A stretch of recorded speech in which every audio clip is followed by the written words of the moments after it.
Hello students, कैसे हैं आप सभी लोग। आज शुरू करते हैं अगला चैप्टर अपनी विद्या क्वेश्चन बैंक सीरीज का। आज हम जा रहे हैं इकोनॉमिक्स यानी आर्थिकी की तरफ। तो आर्थिकी का पहला अध्याय आज हम लेंगे विकास।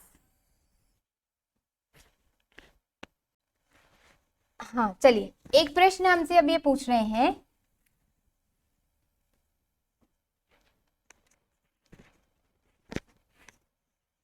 कि एक विकसित देश की क्या विशेषताएं होती हैं। स्पष्ट करना है, एक देश जो विकसित है, ठीक है, उसकी क्या विशेषताएं होती हैं, हमें ये बताना है। अब देखिए, विकसित देश जो हमारी विश्व बैंक है, विश्व बैंक जो है उसने देशों को, देश में मतलब जो विश्व में विभिन्न विभिन्न देश हैं, उन्हें आय के आधार पर विभाजित किया है। विकसित देश, विकासशील देश और आपके अल्प विकसित देश, इस तरीके से उन्होंने आय के आधार पर देशों को विभाजित किया है विश्व बैंक ने। ठीक, भारत क्या है? भारत एक विकासशील देश है। ठीक है, हमसे पूछा गया है कि विकसित देश की क्या विशेषताएं होती हैं, ये बताना है हमें। एक विकसित देश की प्रमुख विशेषताएं इस प्रकार हैं, जैसे विकसित देश का उदाहरण दूं आपको, जर्मनी, संयुक्त राष्ट्र अमेरिका, ब्रिटेन, यूरोप के ज्यादातर जो देश हैं वो क्या है? विकसित देश है। क्यों है विकसित देश? क्योंकि वहां पर जो प्रति व्यक्ति आय है वह काफी ज्यादा है। हमारे यहाँ की तुलना में वहां पे प्रति व्यक्ति आय बहुत ज्यादा है, इसीलिए वो लोग क्या है? विकसित हैं। अब विकसित देश की विशेषताएं क्या क्या होती हैं? विकसित देश में उच्च जीवन स्तर होता है। हमारे यहाँ पर जो हमारा पोषण का स्तर है, यानी जो फूड हम खाते हैं, जैसी लाइफ हम जीते हैं, जैसा जीवन हम जीते हैं, उससे कहीं गुना बेहतर। हमारे यहाँ तो अभी भी सारे परिवारों में या सारे घरों में एसी नहीं होगा, लेकिन उनके यहाँ ज्यादातर 90% घरों में मान लीजिए एसी होगा। हमारे यहाँ बहुत सारे लोगों के यहाँ पर अभी भी खाने में आप मान के चलें कि सिर्फ चाय के लिए ही दूध आता होगा। हो सकता है कि सब बच्चों को पीने के लिए भी दूध ना मिलता हो। बहुत सारे परिवार अभी भी हमारे यहाँ पर ऐसे हैं, लेकिन उनके यहाँ पर क्या है? ऐसा बिल्कुल नहीं है। हर बच्चे को पर्याप्त पोषण, जितनी पोषण की उसे जरूरत होती है वैसा भोजन उनके यहाँ पर दिया जाता है। तो इसका मतलब क्या है कि उनके जीवन का स्तर उच्च होता है, उनके यहाँ उच्च जीडीपी होती है। अब देखिए, एक नया टर्म आ गया, जीडीपी, जिसे हिंदी में कहते हैं सकल घरेलू उत्पाद। अभी समझाऊंगी इसको क्या होता है ये। अभी सिर्फ इतना समझ लीजिए कि जो विकसित देश होते हैं उनका सकल घरेलू अनुपात जो होता है वो बहुत ज्यादा होता है। तीसरा, उनके यहाँ उच्च बाल कल्याण होता है, मतलब बच्चों के कल्याण की जो योजनाएं हैं वो बहुत ज्यादा चलती हैं वहां पर। शिशु मृत्यु दर वहां पे बहुत कम होती है, क्योंकि गर्भवती महिलाओं के पोषण से लेकर के टीकाकरण और प्रसव तक की जो व्यवस्थाएं होती हैं वो बहुत अच्छी होती हैं। और बाद में भी, बच्चे के जन्म के बाद भी जो पोषण दिया जाता है वो बहुत अच्छा दिया जाता है, जिससे कि शिशु मृत्यु दर कम होती है। उनके शिक्षा का स्तर उच्च होता है, स्वास्थ्य सुविधाएं बहुत अच्छी होती हैं, परिवहन, संचार और शैक्षिक सुविधाएं बहुत बेहतर होती हैं, आवास बेहतर होते हैं, औद्योगिक बुनियादी ढांचा और तकनीकी उन्नति बहुत ज्यादा होती है। जैसे हमारे यहाँ पर तो अब मेट्रो आई है, ठीक है, दिल्ली में भी आपकी मेट्रो बहुत बाद में आई, 1992 के आसपास, 1992 के आसपास आई। जबकि विदेशों में, यूएसए या फिर हम बात करें ब्रिटेन, जर्मनी, इन सारे देशों की जो विकसित देश हैं वहां पे मेट्रो बहुत पहले आ गई थी। 18वीं और 19वीं शताब्दी के आसपास ही वहां पर भी आ गई थी मेट्रो, यानी हमसे बहुत पहले वहां पे जो परिवहन की सुविधाएं थी। हमारे यहाँ इंटरनेट बहुत बाद में आया। हमारे यहाँ आज भी 12th में जो आपके स्कूल्स हैं, मतलब स्कूल जो 12th तक हैं, उनके बच्चे अब भी 11वीं या 12वीं में उन्हें कंप्यूटर पे काम करने का मौका मिलता है। पहली बार वो कंप्यूटर को देखते हैं। हो सकता है कि अब फिर भी आपके विद्यालयों में देखने को मिल जाता है, लेकिन अभी भी कम है। लेकिन विदेशों में या फिर बात करें विकसित देशों की, वहां पर बच्चा 4th से 3rd स्टैंडर्ड से ही जो सरकारी स्कूल है, मैं प्राइवेट की बात नहीं कर रही, मैं सरकारी स्कूल की बात कर रही हूँ। सरकारी स्कूलों में बच्चे वहां पर दूसरी कक्षा से ही उन्हें कंप्यूटर देखने को मिल जाता है और चलाने लगते हैं। यानी कि वहां पर बुनियादी ढांचा बहुत अच्छा है, तकनीक उन्नति बहुत अच्छी है, उच्च प्रति व्यक्ति आय है। हमारे यहाँ पर जो एक व्यक्ति जितना पैसा कमाता है, उनके यहाँ पर इससे कई गुना अधिक ज्यादा एक व्यक्ति कमाता है। ठीक। और जीवन प्रत्याशा आदि में वृद्धि, आप देखिए ब्रिटेन के, अभी आप देखिएगा एक उदाहरण जो है हमारे पास सामने, जो आपके ये गए थे बेंजोस जो थे, जो गए थे आपके स्पेस में चक्कर लगाने के लिए। ठीक है, स्पेस में चक्कर लगाने के लिए जो गए थे आपके, ये 72 ईयर्स के हैं। हमारे यहाँ तो बहुत मुश्किल होता है कि इतना स्वस्थ इंसान 72 ईयर्स में, 72 साल में बहुत कम लोग ऐसे होते हैं जो इतने हमारे यहाँ पर स्वस्थ होते हैं। यानी हमारे यहाँ जीवन प्रत्याशा जो है, लोगों के जीने की जो औसत आय है वो कम है। क्यों? क्योंकि हमारे यहाँ पर स्वास्थ्य सुविधाएं अच्छी नहीं है, मेहनत बहुत ज्यादा करनी पड़ती है हमारे यहाँ के लोगों को, तो उनकी जो बॉडी होती है, उनका जो स्वास्थ्य होता है वो खराब हो जाता है। ठीक, तो ये सारी विशेषताएं हैं एक विकसित देश की।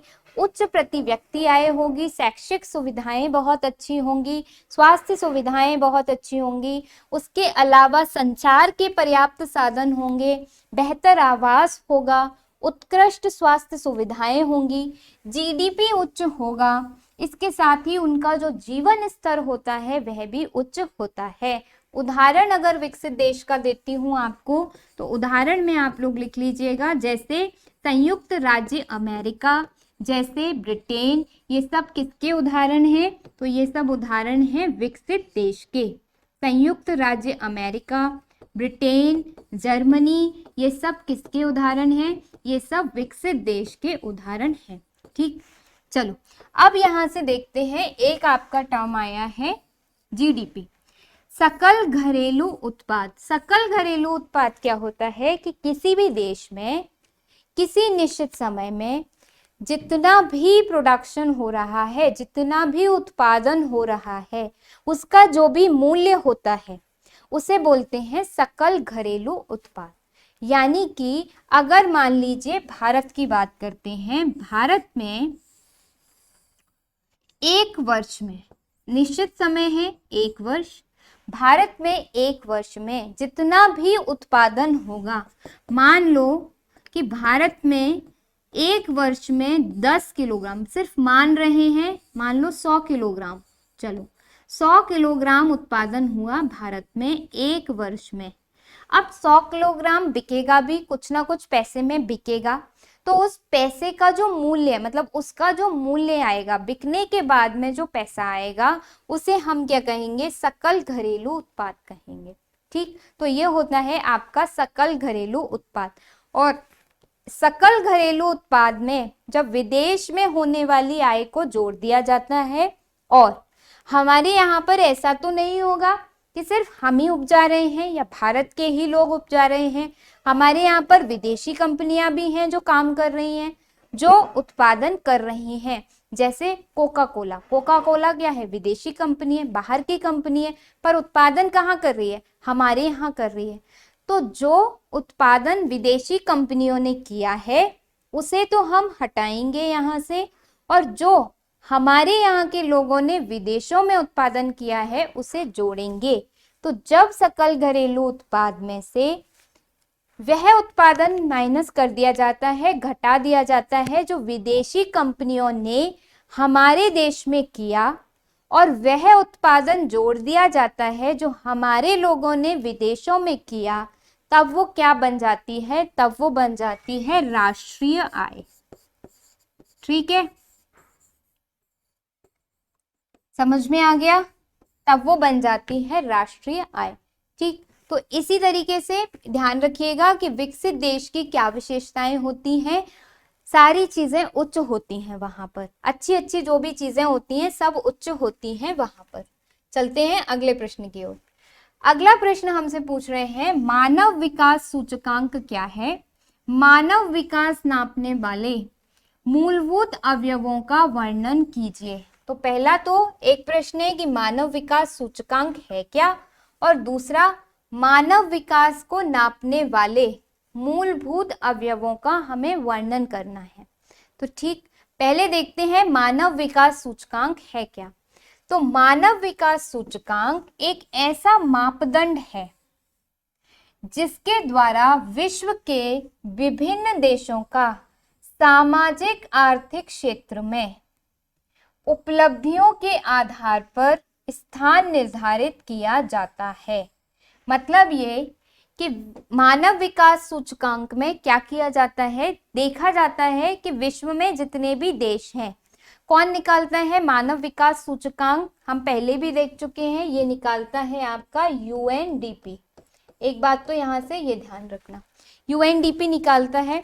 अब मानव विकास सूचकांक होता क्या है, इसमें ये देखा जाता है कि मान लो पूरे विश्व में 100 देश हैं। ठीक, अब क्या देखेंगे कि 100 देशों में से कौन सा देश है जिसमें सामाजिक आर्थिक क्षेत्र में अधिक विकास हुआ, सबसे ज्यादा विकास हुआ होगा उसे 1 नंबर पे रख देंगे, सबसे कम हुआ होगा उसे 100वें नंबर पे रख देंगे, फिर उसके बाद 1 वाले से थोड़ा कम तो 2 पे, फिर 3 पे। तो वो क्या होता है, एक ऐसा मापदंड है जिसके द्वारा यह बताया जाता है या यह पता लगाया जाता है कि विश्व के विभिन्न देशों में सामाजिक आर्थिक क्षेत्र में कितनी प्रगति हुई है, क्या उपलब्धियां रहीं, उसके स्थान पर निर्धारित किया जाता है, उसके आधार पर उसका स्थान निर्धारित किया जाता है।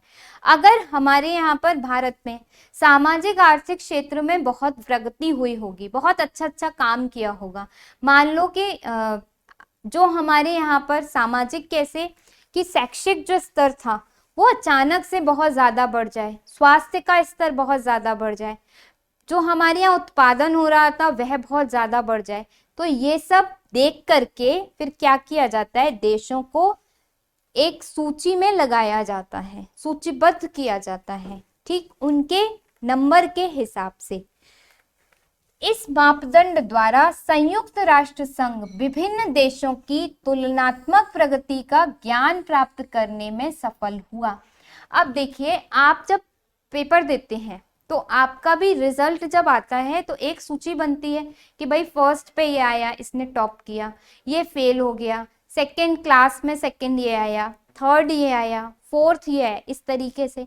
तो क्या मदद मिलती है हमें, जैसे ही मैं रिजल्ट देखूंगी, पूरी कक्षा का जैसे मैं रिजल्ट देखूंगी, मुझे पता चल जाएगा कि कौन सा बच्चा अच्छा पढ़ता है, कौन सा किस विषय में कमजोर है, कौन सा बिल्कुल नहीं पढ़ता, जो बहुत पिछड़ गया है बच्चा, मुझे रिजल्ट देख के पता चल जाएगा।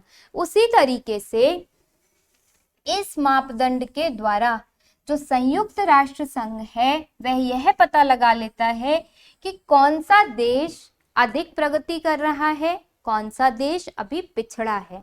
जो देश पिछड़ गया है, जहां पर प्रगति अच्छे से नहीं हो पा रही है, उसे मदद की जरूरत है, उसे हमें मदद करनी चाहिए। शिक्षक क्या देखता है, हमने पूरी कक्षा का मैंने रिजल्ट देखा और मैंने देखा अच्छा ये जो बच्चा है ये पिछड़ गया है, मतलब इसे एक्स्ट्रा क्लास दो, मतलब इसे कहो कि तुम और 2 घंटे पढ़ो, इससे पूछो कि कहाँ समस्या है, क्यों नहीं पढ़ पाते तुम ढंग से, मतलब कि उसे मदद करने की जरूरत है। तो इस मापदंड से यूएन यानी संयुक्त राष्ट्र यह जान पाता है कि किस देश को मदद की आवश्यकता है और किसके लिए हमें मदद करनी चाहिए। ऐसा इसलिए किया गया जिससे कुछ ऐसे देशों की सहायता की जा सके जो उनके विकास के लिए आवश्यक है। संयुक्त राष्ट्र विकास कार्यक्रम ने यानी कि यूएनडीपी ने 1990 में पहली मानव विकास रिपोर्ट में मानव विकास सूचकांक का प्रयोग किया ताकि विश्व के विभिन्न देशों की सामाजिक आर्थिक क्षेत्र में उपलब्धियों को आंका जा सके। जैसे आपका रिजल्ट देख करके हम आपकी उपलब्धि को आंकते हैं, ठीक उसी प्रकार से सामाजिक आर्थिक क्षेत्र में देशों की क्या उपलब्धियां रही हैं उसको आंकने के लिए यह सूचकांक निकाला जाता है। ठीक, तो ये तो हुई आपकी सूचकांक की बात। अब देखते हैं इसके मूलभूत अवयव। मानव विकास नापने वाले मूलभूत अवयव। सबसे पहला, इसमें मनुष्य के आर्थिक, सामाजिक, राजनीतिक जीवन का विकास शामिल है। यानी यहाँ पे मानव विकास हर स्तर पर देखा जाता है, आर्थिक स्तर पर, सामाजिक स्तर पर, राजनीतिक स्तर पर। संयुक्त राष्ट्र संघ ने मानव विकास को नापने के लिए 3 प्रमुख अवयवों को आधार बनाया है। 3 मेन अवयव लिए। जैसे आपके क्या होते हैं, आपकी जो रिपोर्ट कार्ड आता है, आपका जब रिजल्ट आता है तो क्या अवयव होते हैं, गणित में कितने नंबर आए, इंग्लिश में कितने नंबर आए, हिंदी में कितने नंबर आए, फिजिकल एजुकेशन में कितने नंबर आए, तो वो क्या है, अवयव हैं। ऐसे ही यहाँ पर 3 अवयव हैं जिन पर ये जांचा जाता है कि देश का विकास कैसा हो रहा है। पहला अवयव क्या है, दीर्घायु। देखा जाएगा कि भाई कौन सा देश जहां पर लोग ज्यादा समय तक जीवित रहते हैं, जहां के लोगों की दीर्घ आयु है। जब ऐसा देखा जाएगा पहली बार, ठीक है, क्या देखा जाएगा कि कौन सा देश ऐसा है, 100 देशों में से कौन सा देश ऐसा है जहां के लोग ज्यादा समय तक जीते हैं, तो वो किस पे चला जाएगा, 1 नंबर पे। फिर उसके बाद 2 नंबर, फिर 3 नंबर। जहां पे लोग बहुत जल्दी मर जाते हैं वहां पे सबसे लास्ट में पहुंच जाएगा वो। ठीक, तो एक अवयव क्या हो गया, दीर्घायु। दूसरा, शिक्षा अथवा ज्ञान। यानी वही 100 देश आप देखेंगे कहाँ पे लोगों का जो शैक्षिक स्तर है वह बेहतर है। भारत में बेहतर है, नेपाल में बेहतर है, बांग्लादेश में अच्छा है, यूएसए में अच्छा है, डेनमार्क में अच्छा है, कौन से देश में अच्छा है, उसी हिसाब से उन्हें नंबर दे दिए जाएंगे और फिर एक सूची तैयार कर ली जाएगी। ठीक, तो दूसरा हो गया शिक्षा अथवा ज्ञान। तीसरा, जीवन स्तर। किस देश के लोगों की प्रति व्यक्ति आय अधिक है, यह देखा जाता है। तो जिसकी प्रति व्यक्ति आय अच्छी होगी उसका जीवन स्तर बेहतर होगा, क्योंकि जीवन को चलाने के लिए जो जरूरी चीजें हैं, भोजन, कपड़ा, मकान, ये सब किससे आती हैं, पैसे से खरीदी जाती हैं। इसका मतलब ये है आपका जीवन स्तर बेहतर कब हो सकता है, जब प्रति व्यक्ति आय आपकी ज्यादा होगी। तो देखा जाता है कि जीवन स्तर जिस देश का बेहतर है उसको नंबर दे दिया जाता है। इन तीनों अवयवों के आधार पर, दीर्घायु, शैक्षिक स्तर और जीवन स्तर, इन तीनों अवयवों के आधार पर देशों को नंबर दिए जाते हैं। 1 नंबर, 2 नंबर, 3 नंबर, 4 नंबर। फिर देखा जाता है कि कौन सा देश प्रथम है और कौन सा देश अंतिम है, या किस देश को कौन सा नंबर दिया गया है। और उससे ये पता चल जाता है कि इस देश में, फला फला देश में जो मानव विकास सूचकांक है वो मान लो 45 है। इसका मतलब कि वहां पर जो जीवन स्तर है, वहां का जो शैक्षिक स्तर है, वहां की जो दीर्घायु है, वो अभी भी बहुत पीछे है। उतनी पीछे नहीं है लेकिन अभी भी बहुत पीछे है। तो इस तरीके से पूरा मानव विकास सूचकांक होता है। यूएनडीपी जो संयुक्त राष्ट्र विकास कार्यक्रम है वो इसको निकालता है और इसमें 3 अवयवों पर देशों की सूची तैयार की जाती है, दीर्घायु, शैक्षिक स्तर और वहां का जीवन स्तर। ठीक, चलें आगे अगले प्रश्न पर। अगला प्रश्न है कि भारत के लोगों द्वारा ऊर्जा के किन स्रोतों का प्रयोग किया जाता है। अब से 50 वर्ष पश्चात क्या संभावनाएं हो सकती हैं, हमें ये भी बतानी है।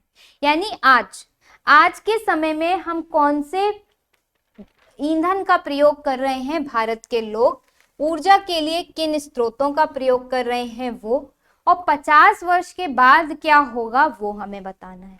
तो क्या ऊर्जा का उपयोग, किस स्रोत का उपयोग ऊर्जा के लिए कर रहे हैं सबसे ज्यादा? कोयला। कोयले का उपयोग सबसे ज्यादा किया जा रहा है। रेलों में भी किया जाता है, घरों में भी किया जाता है, और बिजली बनाने के लिए भी किया जाता है। ताप संयंत्र जो हमने पढ़े थे, ताप संयंत्र में क्या होता है, कोयला डालते हैं और बिजली बनाते हैं। रेलों में करते हैं, घरों में करते हैं, खाना वगैरह पकाने के लिए तो कोयले का इस्तेमाल करते हैं। दूसरा, खनिज तेल का। खनिज तेल कैसे? आपकी जो गाड़ी चल रही है, पेट्रोल चल रहा है, पेट्रोल से गाड़ी चल रही है और वो क्या है, खनिज तेल है। तो ऊर्जा के लिए दूसरा कौन सा स्रोत इस्तेमाल कर रहे हैं, खनिज तेल। तीसरा, प्राकृतिक गैस, नेचुरल गैस। जो लोग ऑटो से सफर करते हैं, सीएनजी लिखा रहता है, सीएनजी का ऑटो है, वो क्या है, नेचुरल गैस। ठीक, यानी प्राकृतिक गैस का इस्तेमाल कर रहे हैं ऊर्जा के लिए हम। तो 3 ये हो गए हमारे। चौथा, जल विद्युत। बिल्कुल, डैम बना करके हमने देखा था कि जो बहुउद्देशीय परियोजनाएं होती हैं उनका क्या काम होता है, बांध बनाया जाता है और उससे बिजली का उत्पादन किया जाता है और फिर बिजली वहां से आ रही होती है। और हमारे घर की जो लाइटें हैं, फ्रिज है, एसी है, मशीन, ये सब किससे चल रही हैं, उद्योग किससे चल रहे हैं, जल विद्युत से चल रहे हैं। पांचवा, ऊर्जा के अन्य स्रोत हैं जैसे कि पवन ऊर्जा, सौर ऊर्जा, बायोगैस, भूतापीय ऊर्जा। ये भी जब हमने ऊर्जा वाला अध्याय देखा था उसमें हमने देखा था कि इनका भी इस्तेमाल भारत में किया जा रहा है। जैसे सौर ऊर्जा का इस्तेमाल अब तो बहुत होने लगा है। कई जगह छतों पर आपने देखा होगा कि जो सोलर पैनल होते हैं वो लगे रहते हैं। पवन चक्की आप लोगों ने देखी होगी, वो पवन ऊर्जा से चलती है। तो इस तरीके से ये भी ऊर्जा के साधन हैं, लेकिन ये अभी कम इस्तेमाल होते हैं। अगर हम आज से 50 वर्षों की स्थिति देखें, 50 वर्ष बाद की अगर हम स्थिति देखें, तो हमारे पास जो संसाधन हैं जैसे कोयला, खनिज तेल, प्राकृतिक गैस, ये खत्म हो जाएंगे। इनका दोहन हम पूरी तरीके से कर चुके होंगे और इसीलिए कहा जाता है कि हमें ज्यादा से ज्यादा ऊर्जा के वह स्रोत इस्तेमाल करने चाहिए या उन स्रोतों को हमें इस्तेमाल करना चाहिए जो नवीकरणीय हैं, जैसे सौर ऊर्जा, जैसे पवन ऊर्जा। तो 50 वर्षों बाद क्या होगा, हमें नवीकरणीय संसाधनों की जरूरत पड़ेगी और उन संसाधनों का हमें इस्तेमाल करना होगा। ठीक, किसके लिए, ऊर्जा के लिए। चलते हैं अगले प्रश्न पर। अगला प्रश्न कह रहा है कि विकसित देशों की किन्हीं 3 प्रमुख विशेषताओं का वर्णन कीजिए।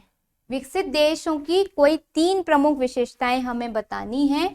जैसे पहले भी हम देख चुके हैं, उनके यहाँ क्या होता है, उन्नत विज्ञान होता है, तकनीकी द्वारा प्राकृतिक संसाधनों का उपयोग होता है। उनके यहाँ जो साइंस है वो बहुत आगे होती है।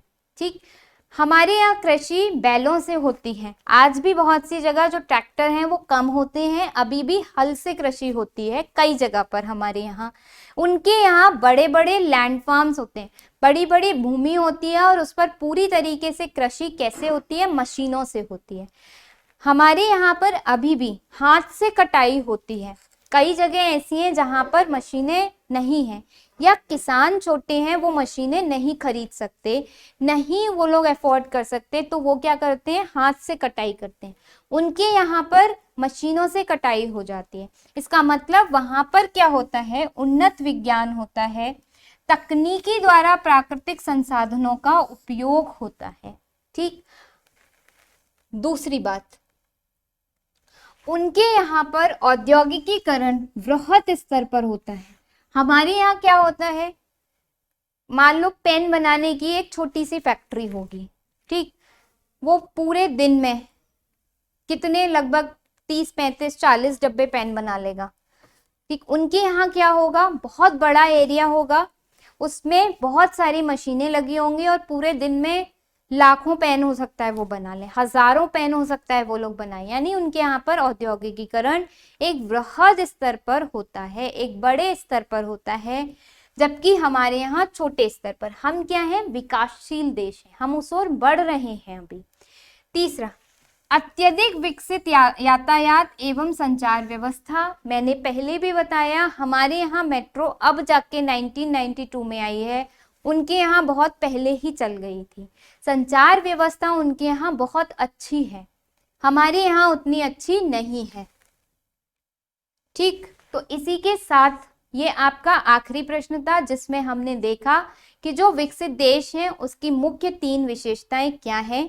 आप लोग निरंतर, दोबारा कह रही हूँ, बार बार हर उसमें कहती हूँ, निरंतर अभ्यास करते रहिए, लिख लिख के हर प्रश्न को देखिए, जिससे कि जब आपका पेपर हो तो आप लोग आसानी से अपना पेपर हल कर सकें और समय सीमा के अंदर उसे पूर्ण कर सकें, ठीक है। चलिए, थैंक यू सो मच, फिर एक नए अध्याय के साथ में मिलेंगे, ठीक, थैंक यू।